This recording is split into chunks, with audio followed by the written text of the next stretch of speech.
How to give non-confrontational feedback. The strategy that makes me comfortable when I'm giving feedback has 3 distinct elements to it, and they vary only slightly depending on whether I'm giving appreciative or constructive feedback. I use it everywhere. I use it at home. I use it in BBs. I use it whenever I need to give feedback. Okay, number 1. Tell the person why you're speaking to them, what you've seen or heard, what you asked your team member to do and how they did it, what the reason is for you giving them the feedback. So let's just run through that again. You're telling the person why you're speaking to them, what you saw or what you've seen or what you heard that leads you to speak to them, what maybe you asked your other team members about and they told you and it alerted you to give some feedback. So tell the person why you're speaking to them. Number 2, tell them the effect that what you have seen or heard has had or will have on you, your team, or Beer and Burger Store. Okay? So you tell them what effect what you've seen or heard is going to have or has had on the business, on them, or on the team.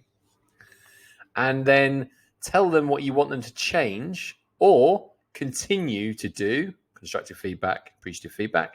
With constructive feedback, you tell them what you want them to do differently to meet the required standard. And with appreciative feedback, you'll tell them what you want them to continue doing to reinforce their good performance. Okay, does that make sense? An example of constructive feedback might go like this.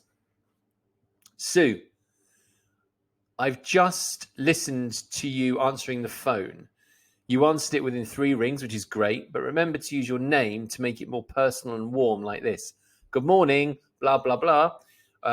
You're speaking to Sue. How can I help you today? And let's hear you smile in your voice. We want the customer to know to do business with us, so we need to make them feel really welcome. It's the same as BBs. Welcoming people into the store the same way with the right vibe, that's what we want. The door frame is big hellos, big goodbyes. Constructive feedback is always focused on the bit of someone's performance that you want them to change or improve, giving them all of the information they need to do just that.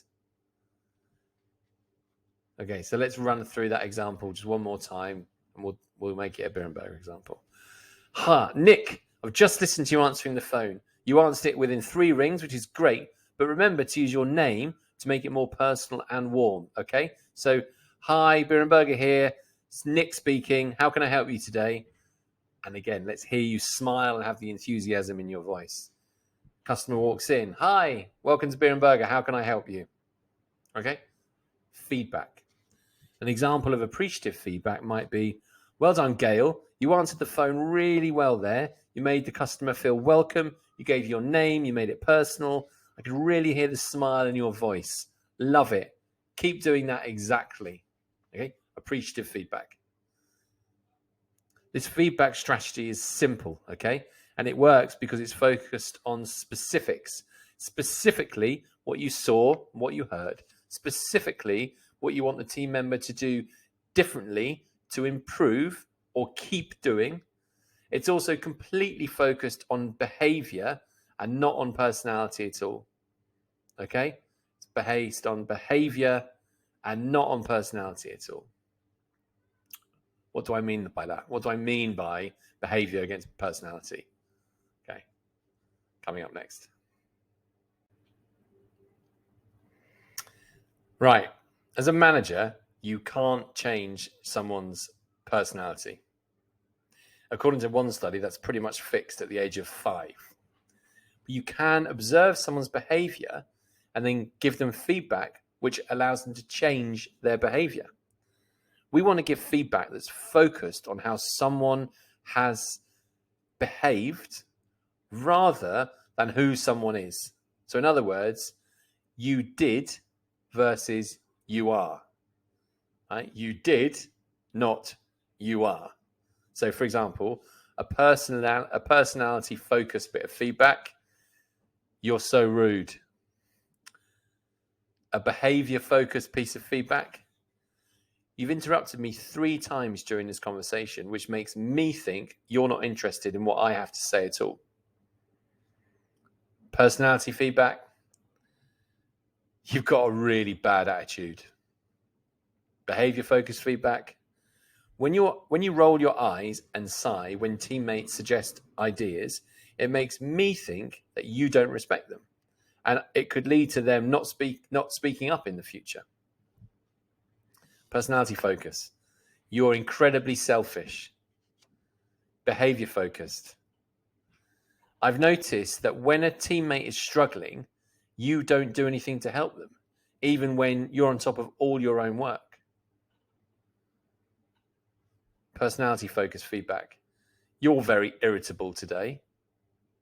Behavior focused feedback. You've snapped at me and your teammate several times today. Is everything okay? So some really great examples there of behavior versus personality based feedback. Something to think about is when to give feedback. So here are some moments when feedback is good. When you're training someone, constantly give them feedback when you're training them. That means any new team member that joins Beer and Burger just gets constant feedback, particularly in that first 30, 60, 90 days. When your team member has completed a task you delegated to them, go and see how they did, give them feedback. Anytime you spot behavior that doesn't fit our values, when someone is acting outside of our values, you give them feedback straight away. Behavior feedback. I just saw the way you acted and it is not in line with our values, particularly this value, X, because I saw you do this. Anytime you see someone deviating from the one right way to do a task, anyone deviating from the how-tos in Trainual, it's part of their training plan, training path, when you see them not doing it, feedback, okay? Consistency. This is what's going to get us consistency. Anytime you see something that's a great example of our values or a great example of the standards we expect, feedback, appreciative feedback straight away, loud, positive, appreciative feedback. In other words, every time you see something needs to be said, say it. And go looking for opportunities to say it every day. The more feedback you give, the better your team's going to be because they'll know what you want to expect.